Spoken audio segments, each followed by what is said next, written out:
All right. I just had some warm pita, some warm fresh pita, and I watched Sabrina Spellman, this teenage witch, Sabrina the teenage witch, with her pet black cat Salem, and watched it in French to learn some fucking French. Then I googled the numbers in Spanish. Yo soy. Tu esta. Yeah. So learning French, learning Spanish, and now we're going to talk about war and the and the economy and just mm, politics. Let's talk about politics. Yo estas, dos estas, nos todos estamos el mariachi.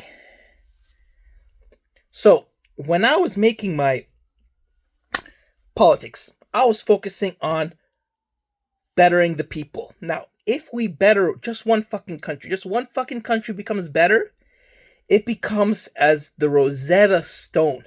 The Rosetta fucking Stone. And all the other countries will learn as an example and try to attain that mega power. So the first thing you need is no poverty, no war, and no disease. So no poverty, no disease, no war, and education. It's really fucking simple. You don't need Taylor Swift. You don't need Michael Jordan. You don't need LeBron James. You don't need Elon Musk. You need some good education, some decent health care for diseases, no poverty, and that's about it. That's all you need. Families, no crime, no wars, education, healthcare. To get every country has to have that. That's the essentials for every country. Now, if you're lucky enough to be in the fucking West, or in Japan, or in Korea, or in Russia, or in China, parts of China, or in France, or in Spain, or in Serbia, or in Croatia, maybe not Serbia, but Australia, London, developed nations, Germany. So if you were born in Germany, these countries have a duty to, once again, set the stage as an example of democracy. Democracy is the ultimate goal. Democracy. A lot of places don't have democracy, like Russia, China, Korea, India, Saudi Arabia. They're not democracies. But as long as they're honest and follow God's principles. Now, to follow God's principles, what does that mean? You need to be God-fearing. You need to fear fucking God. If you don't fear God, if you don't fear punishments for your actions, if you don't fear, the reprehensible conditions of committing crime and doing immoral acts, then there's no fucking point. You can't operate on a reward-based system. Rewards come second. First comes punishment. Punishment is always a greater motivator than reward. Okay? Punishment is always a greater motivator than reward. Now there's a balance. You can have some degree of punishment, some degree of reward. But you need to have those in place. So what does that mean? If you're in the West, unlike fucking California, you need to be tough on crime. I went to California. They broke into our car. The cop showed up and said, yeah, this happens all the time. The law is like that. We're going to go to a pickup site. They literally steal your shit. They steal your passports. They steal your headphones. They steal your money. They steal your wallets. They steal your property. And then they return the backpacks that had the books in them at a fucking dumping site. Now, if I was a governor of California, I would hire SWAT for one week. And we set up cameras at all the dumping sites.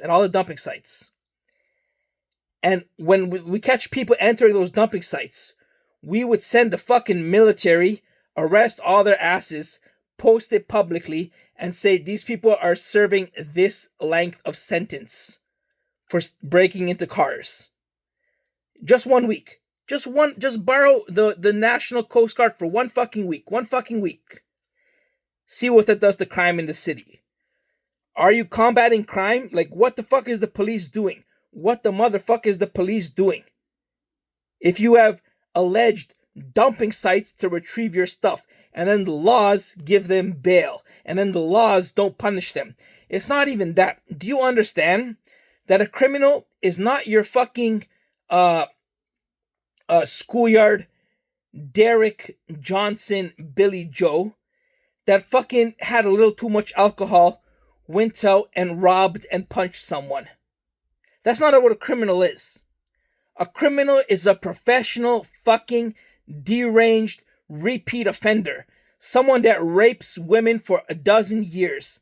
Someone that fucking is a mass murderer. Someone that repeats offenses over and over again. They serve prison 25 years, get out, and they kill someone in the fucking parking lot. They kill people in prison. They are professional murderers. Professional murderers. That's who runs the fucking 99% of crime. Professional fucking criminals. So, going easy on them is a fucking giving your child's pussy away. So if you want to give your child's pussy away, go easy on crime. I don't have children. I don't got to worry about giving my child's vagina away. I don't got to worry about that. But if I did, the first thing I would do is get a gun, because the society is not protecting my children. So I would need a gun to protect my fucking child's vagina. It's just what has to be done. So you want to be tough on crime.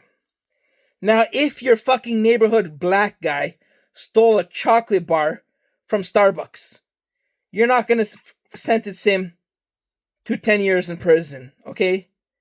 But it's these repeat offenders, the fucking serial rapists and criminals who make a living off of crime, organized crime.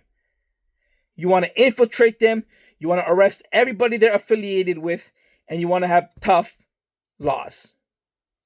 I'm not even a fucking lawyer, and this is the basic you need. So you need safety from crime. Then you need healthcare. Fund healthcare. Not just whatever the fuck we're dealing with, but what we can potentially deal with. Agent Orange. Code Orange. What's Code Orange? Code Orange means you have a natural catastrophe. There was an earthquake. There was a bomb that went off. There was a disease that spread. And all of a sudden you have thousands of people that got to go to the hospital. That's Code Orange. Code Orange means you have a catastrophe and everybody needs help. That's what you got to prepare for. Our hospitals on a regular day have people sleeping in the hallways. And we're Canada. We're the top healthcare nation. And we have people on an average day sleeping in the hallways. 8-hour visits to the ER. 8-hour wait. People are dying in the emergency room because they can't see a doctor within 12 hours. So you got to fix healthcare. That's healthcare. That's crime. And that's so fucking simple. That's where your tax dollars go. Your tax dollars go to combating crime intelligently. Intelligent leaders. Leaders combat crime. Not just the fucking police arresting people, but the tactical squads, the brains. You need the brain power for crime. And for healthcare, you just pump it with money. Just pump it with money. Hire doctors, nurses, infrastructure, equipment, private, public insurance, just pump it with money. Healthcare, the only way to be healthcare is to pump it with money. The doctors will do their thing. The nurses will do their thing. The resources and the secretaries will do their thing. But you got to pump it with money to get everybody hired. So you just got to pump it with money. Then that leaves the economy. So why is everything costing $1 million? No one can afford a home. How do you fix that? So one way is you have the free market capitalism. You have the free market world. Okay? Now there's two problems wrong with the free market world. The free market world says competition will determine prices. So if you make a good product, you're going to need to compete with each other. and the person who competes the best is going to make the best product and set the correct price, and there's going to be competition, and that's the free market world. Competition dictates prices and a fair level playing field. Now, there's two problems wrong with that. One is there's a large barrier to entry. We've gotten so far in historical terms grown past that free market level. That free market level started after the Industrial Revolution, after World War II. They didn't have $4 trillion companies, Apple, Google, Microsoft, Facebook, Amazon, that own monopolies like crazy. And then even the news is propaganda and owned by single corporations. One corporation makes it to the top and then acquires everybody else. That's how it works. The news. How does Fox own this? CNN owns, Warner Brother owns CNN, owns this. Even owns the sports. So one guy owns the sports, the news, and 1,000 other things. So then how is that competition anymore? How the fuck is that Obviously, they have antitrust laws. So antitrust laws mean the courts will determine if you are allowed to merge. So if Bank of America wants to merge with Morgan Stanley or Chase, the antitrust courts will say, you will be too powerful, we won't let you merge. Microsoft wants to merge with Intel. That's antitrust, you'll be too powerful. Obviously, it's not a perfect system. It's not a fucking perfect system. So it's not enough. It's not fucking enough. Because you still have one guy at the top buying out everybody else. And then, because it's capitalism, you don't have to pay your workers. You're trying to cut costs. Remember I said the whole point of capitalism is to cut costs and raise profits. Raise profits and cut costs. So you're going to compete as crazy as possible to lower the wages. So you're going to lower the wages to cut costs and raise profits by raising prices. So you're going to raise prices and you're going to cut costs. And then I said net income is an illusion. Because net income, what the fuck is net income serving? It should be going to the workers, or it should be going to materials and research and developing products. There's no point for net income. If you just have net income as profit, there's no point. The point of business is to make products and pay your staff. Pay your staff to make products. But because it's capitalism, there's no law requiring you to regulate your net income. So wages stay low. Look at Uber. Uber in 2 years, 2023, went up 300%. 300%. How did they go up 300%? They increased revenue 100%. How did they do that? They doubled their prices. Go on Uber. I remember what Uber would look like 2023. I have screenshots of Uber Eats prices in 2023 and what the fuck the prices are now. It's like buying a fucking luxury yacht going on Uber delivery. Buying a luxury yacht. Why is that? Because they did some research, they got some data, and they figured out they can get away with it. So why the fuck not? Why would they charge you face value for a sandwich when they can rip you off by making you charge 20 times the price for a fucking bottle of water, a bottle of juice, or a sandwich than what the fuck you would actually pay for it if you went to the store? And then, so they tripled their prices, doubled their prices. What happened to their costs? They went up 10%. So Uber doubled their prices, tripled their prices since 2023, and the drivers are still making minimum wage or less. So the drivers are still making piss shit, but the company is worth $200 billion. $200 billion is Uber, how much they're worth. Because that's capitalism. And these are the companies that you say, employ the people. Well, fuck it. That's not the way it should work. The way it should work is you employ yourself.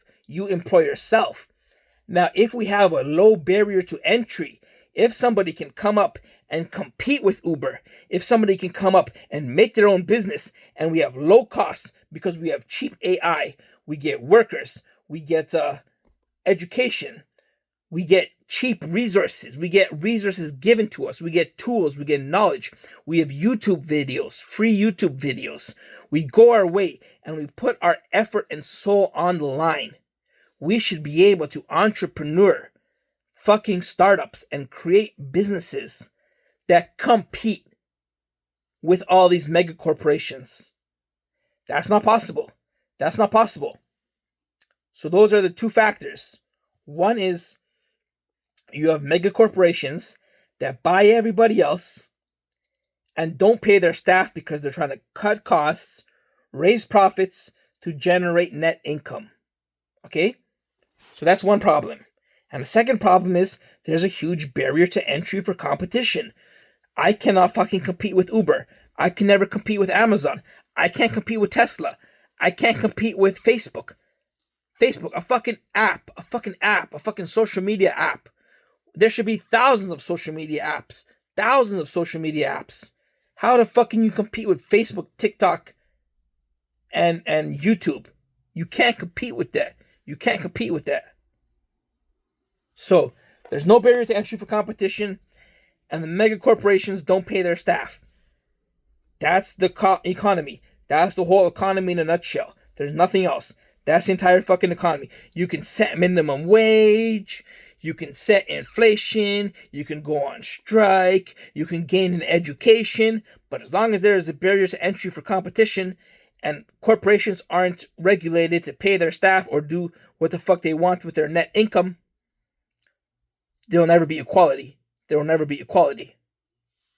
Why the fuck can't a university graduate in 10 years set his life and determined focus on a company, building his own company, and in 10 years become a billionaire? There's only like 100 billionaires in the world. There's more, but they only have $1 billion. The real billions are only 100 people in the world. Why the fuck does Elon Musk have $500 billion? Mark Zuckerberg and Jeff Bezos have $500 billion. And nobody else can do that. I even asked AI, is it possible for someone to do that? And it's like, nope, not in this time anymore. That ship has sailed. That ship has fucking sailed. So nobody anymore can get to $500 billion. Nobody can even get to $1 billion to create a company and build it up in 10 years and become a billionaire by the time they're 30.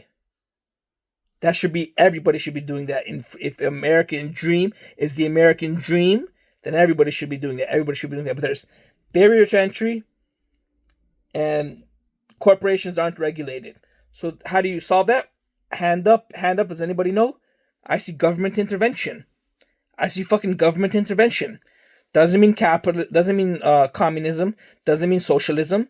Just some fucking laws, just some fucking research, some data, some theory, some philosophies, and some goodwill to fucking set laws on how corporations should use their money. Doesn't mean cover them in red tape, but something to not allow these mega monopolies, because monopolies aren't part of the past, they're part of the present and part of the future, and they're only growing in more and more power. Monopolies now are stronger than they ever were, and they're only going to get stronger.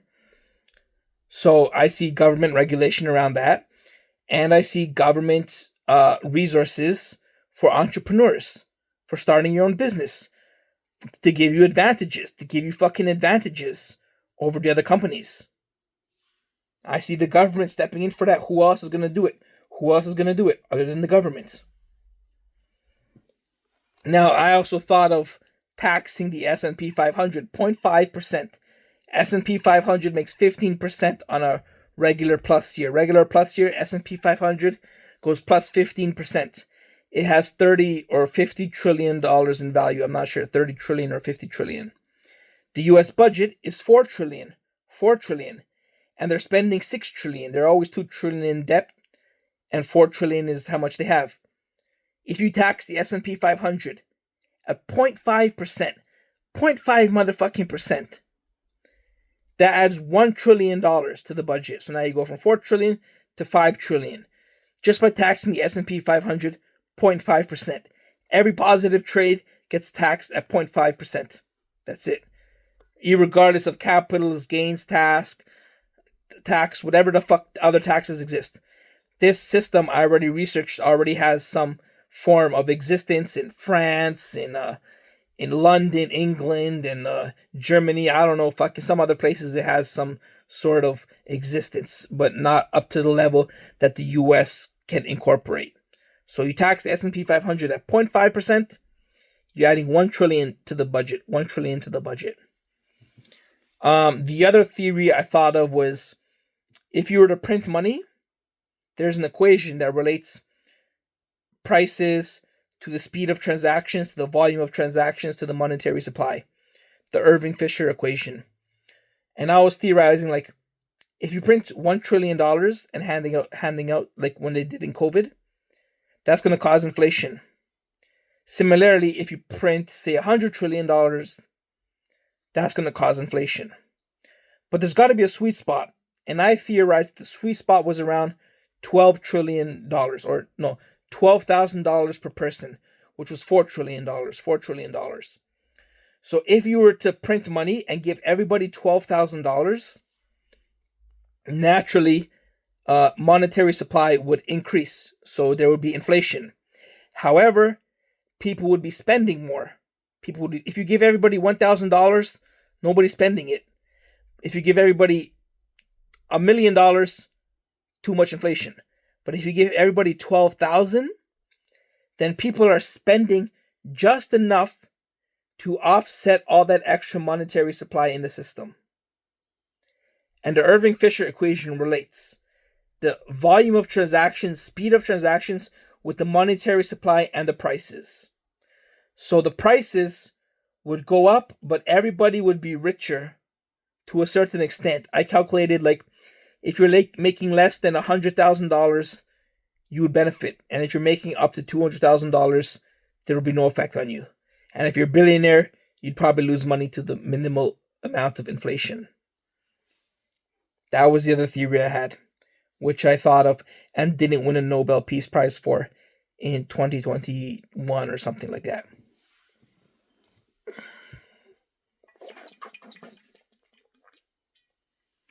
So we covered crime, gotta be tough on crime, organized crime, and think, use brain power, tactics. We covered healthcare, gotta hire doctors, nurses, infrastructure, pump it with money. We covered the economy, corporation policy for monopolies, and barriers to entry for competition. And that's healthcare, economy, crime, education. You can have private or public. You just got to get it out there. You got to get the education out there. Learn off of YouTube if you want to. Go to high school. High school at least is free. So go to high school, learn off of YouTube. Buy books. Read off the internet. Search with AI. Ask AI questions. And go to university if you can. Education somehow has to get solved. Which leaves us with war. So,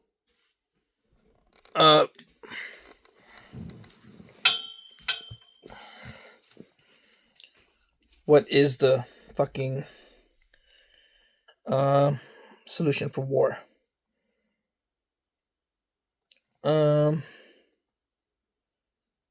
Let's see. So sometimes conflict just has to happen. Chris Kyle, the American hero, said, who had like hundreds of confirmed kills as a sniper in the Middle East, said, you gotta solve with guns. You just gotta shoot each other with guns. And then the politicians come to the table and make a deal. So you just gotta shoot each other with guns, and then the politicians come to the table and start talking. However, you need to mitigate collateral damage. What happens in the fucking Middle East is a fucking massacre. Denying humanitarian aid. Even in World War II, they didn't deny humanitarian aid. In World War II, they had paramedics go onto the battlefield with paramedic symbols, and they wouldn't shoot them. The Nazis wouldn't shoot them, or at least they weren't supposed to. So even in the world wars, you had some sort of decency and honor. And in the Middle East, Israel denying humanitarian aid from entering Gaza. It's a fucking joke. Not holy at all. And it's just a fucking shame because how strong is Israel in the global scheme of things? How strong is Ukraine in the global scheme of things? You have USA, Russia, China, India, Europe, European Council, NATO. They need to stand up for the good. United Nations. They need to stand up for the good causes, and humanitarian relief and mitigating the effects of war. I haven't seen any mitigation over the past 5 years. Day one of war started. I posted pictures on Instagram, all over my Instagram, covered fucking Instagram with the USA flag, the Russia flag, together. The Ukrainian flag, the Russian flag, together.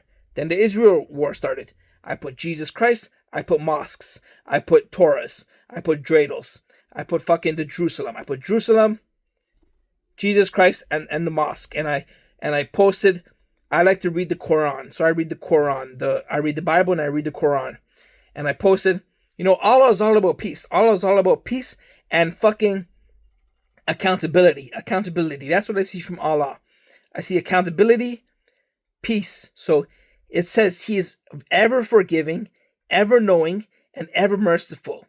But if you do wrong, if you commit murder, you will serve a fiery hell punishment. So he sends transgressors to the fiery hell and punishment. Now that doesn't, and he says always fight your enemies with the attitude to kill. Now that doesn't mean to fucking literally go out and kill people who are against Muslims, Because for every one passage that says fight your enemies to the death, there's 1,000 passages that say peace. So that doesn't mean you go out and fucking literally kill everybody, because you're not following the Quran. The second thing I learned about the Quran is I read half of it, and the most important concepts are in the first 100 pages. So always in every book, the most important material is at the front. Now at the front and throughout the first half, and I Googled throughout the entire thing, it does not mention homosexuality. Not once. So why the fuck do they kill gays? Why the fuck do they ban same-sex marriage? Why the fuck is that so outlawed in the Muslim country? I don't know. Because the Quran does not mention homosexuality. The Bible does, apparently. The Bible does. But the Quran does not. And I'm a big firm believer of the Quran.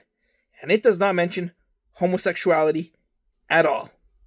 So, then, it also does not mention the fucking covering their faces and shit like that. Does not mention that. Then, it says women are the partners of men. Women are the partners of men. Now, back in those days, there were slaves and orphans, and it had a whole dedicated section on orphans. Then it said women, only inherit half as much as men. But back in those days, women were serving loyal partners to men. And it even says, although there's fucking 10 wives in Muslim, I never read about that. I didn't see where that came up. I read, you should never cheat on your partner. That's all I remember. All I remember is one of the lessons I learned from the Quran is a man should never cheat on his wife, and a wife should never cheat on his man. I didn't read about fucking hijabs. I didn't read about 20 wives. I didn't read about homosexuality. All I remember from the Quran is fight your enemies to the death, be ever merciful, and Allah is all forgiving. However, if you repent on the day you die and you did evil your whole life, you won't be accepted as a repenter. You won't be accepted. However, if you have done evil and you still have time to live and you repent, then you will become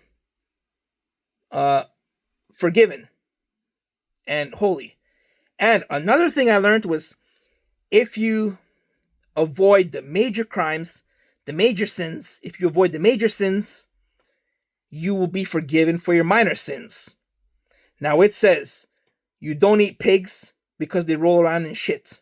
That's why it says you don't eat pigs.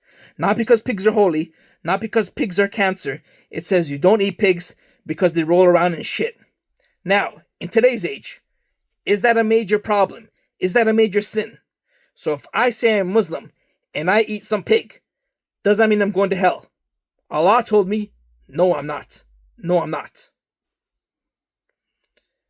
Then it says you don't eat bugs as well, and you don't drink alcohol, because alcohol turns you poisonous, evil, and intoxicated of the mind, and bugs are dirty and filthy. So that's what it also says. But that's a minor sin. What else did I learn? Yeah, and that's the teaching I follow. Then it also said prayer. You gotta pray. So I used to pray. I used to pray to the east, where the is it the Kaaba or the central mosque is. And there's 3 mosques you gotta visit. There's the main mosques everybody should journey to in their lifetime to visit. And that's why I like what's it called? Is it Islam? That's why I like Islam, because Islam doesn't teach tolerance. To me, the Bible is a bunch of mumbo jumbo. The Bible is mumbo jumbo. It's like you go to church and you just sit there and fall asleep. But with Islam, you pray and you actively engage in not doing the major sins, being forgiven for your minor sins, treating women with respect, being ever merciful, ever forgiving, fighting your enemies to the death, praying every day, being faithful, all these good qualities, all these good fucking qualities, teaching fear of God and the fear of God and the fear of God and the mercy of God and the mercy of God and the mercy of God.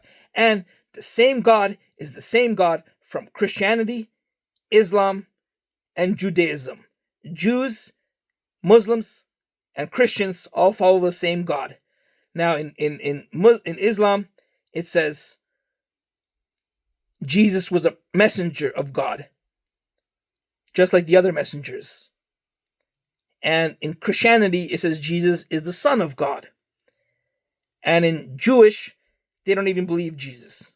Jesus is not, they only believe in the Old Testament, So they believe in the Old Testament.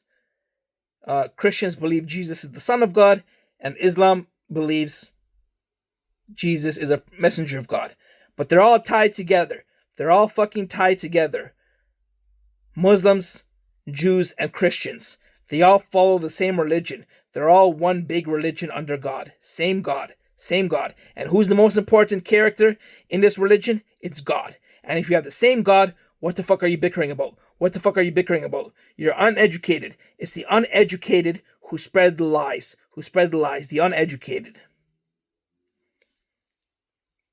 Now, we even have wars between Catholics and Protestants and Orthodox. The Rome, the Vatican, the Catholics, the King Henry VIII, the King of France, the Pope. We have wars between Catholics, Protestants. That's stupid. Not only do we have wars between Christians, Muslims, and Jews, we have also wars between the Christians themselves. Catholics, Vatican, fucking Orthodox, Protestant. It's retarded. It's retarded. So, that was my holy scripture. Now back to war. Everybody's got to be a part of it. You can't have one guy. So Canada wants to end the war in Ukraine. Canada better get the fuck out of there as fast as possible, because we are just going to burn our fucking face off. We're going to burn our fucking face off. The entire world needs to be on the same page. The entire world needs to be for peace. You can't have just one guy. It needs to be everybody. You let them fucking battle it out and let off steam. But in the global scheme of things, everybody has to be for peace. The European Union, the United Nations, NATO, Saudi Arabia, India, China, Russia, the USA. Everybody has to come together and provide some sort of peace. Humanitarian aid, peacekeeping, deals. Let them let off steam, but in the end, come to some sort of major peace. The entire world has to be on page. You can't have just one guy calling for peace. That's not enough. The entire fucking world has to be for peace and affirmative action. Affirmative fucking action. Why? Because every single country has nuclear warheads. Now, if there's no world peace, there's nuclear war. When I graduated from the University of Toronto, we just had a 15-minute speech by some guy warning us about nuclear war. Warning us about nuclear war. If the entire world isn't united, then we're going to have nuclear war. We're going to have nuclear war. So, we covered war, we covered religion, we covered healthcare, the economy, and